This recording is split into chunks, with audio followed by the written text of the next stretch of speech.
लखीमपुर खीरी में रविवार को हुई घटना के 24 घंटे के अंदर ही योगी सरकार और नाराज किसानों के बीच समझौता हो गया। खीरी में तनावपूर्ण स्थिति को काफी हद तक काबू में कर लिया गया। इस मामले में किसान नेता राकेश टिकैत ने यूपी सरकार के लिए संकट मोचक की भूमिका निभाई, लेकिन उनकी इस भूमिका पर सवाल भी उठ रहे हैं। हालांकि कुछ लोग यह भी मानते हैं कि किसान और सरकार के बीच मध्यस्थता कराकर राकेश टिकैत ने साबित कर दिया कि वह किसी के हाथों की कठपुतली नहीं है। इन दोनों ही बातों में कुछ सच्चाई हो सकती है। जो लोग पहली थ्योरी को मानते हैं वे टिकैत के अतीत और उनकी राजनीतिक महत्वाकांक्षाओं को अच्छी तरह जानने का दावा करते हैं।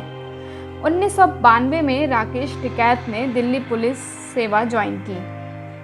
बीकेयू में शामिल होने के लिए उन्होंने कुछ साल बाद ही इस नौकरी से इस्तीफा दे दिया था। टिकैत ने 2007 में कांग्रेस के समर्थन से बहुजन किसान दल की टिकट पर खतौली सीट से विधानसभा चुनाव लड़ा था। फिर 2014 में टिकैत ने आरएलडी के टिकट पर अमरोहा सीट से लोकसभा चुनाव लड़ा, लेकिन दोनों ही चुनाव में उन्हें हार का मुंह देखना पड़ा। इसके बाद 2018 में राकेश टिकैत को बीकेयू का प्रवक्ता नियुक्त किया गया था। वहीं टिकैत का समर्थन करने वालों का कहना है कि अगर राजनीति उनका मकसद होता तो वह पीड़ित परिवारों को न्याय दिलाने के लिए खीरी नहीं जाते और वहां 3 दिन नहीं रुकते। हालांकि जिस तरह योगी सरकार ने टिकैत पर इतना विश्वास दिखाया, वह भी कई लोगों के गले नहीं उतर रहा।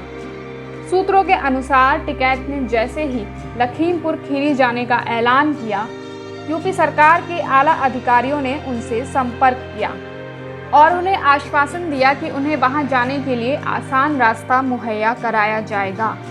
इसके पीछे विचार यह था, चूंकि यह मुद्दा किसानों से जुड़ा था, इसलिए टिकैत को खीरी पहुंचने से किसी भी हाल में रोकना नहीं चाहिए। उनकी राह में किसी भी तरह की बाधा किसान आंदोलन को और भड़का सकती थी। जहां तक टिकैत की बात है तो कई अधिकारियों से उनके अच्छे संबंध बताए जाते हैं। योगी सरकार में अपर मुख्य सचिव गृह अवनीश अवस्थी टिकैत परिवार को उस वक्त से जानते हैं जब वह मेरठ के डीएम हुआ करते थे। इसी तरह एडीजी प्रशांत कुमार के भी टिकैत परिवार से अच्छे संबंध बताए जाते हैं। वह लंबे वक्त तक मेरठ जोन के एडीजी रह चुके हैं।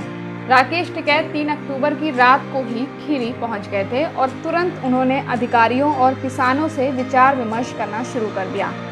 राकेश टिकैत ने जो मुख्य मांगे रखी थी, उनमें मृतक किसानों के परिजनों को 1-1 करोड़ रुपए मुआवजा, परिवार के एक सदस्य को नौकरी, केंद्रीय मंत्री अजय मिश्रा टेनी और उनके बेटे आशीष मिश्रा के खिलाफ एफआईआर और गिरफ्तारी की मांग शामिल थी।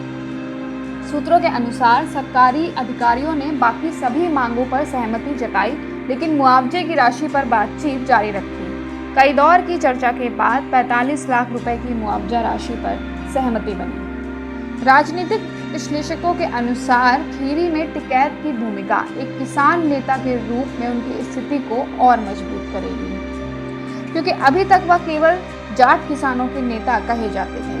वहीं खीरी हिंसा में जिस तरह से उन्होंने मध्यस्थता की, उससे उनकी छवि संकट मोचक के रूप में बदलती दिख रही है।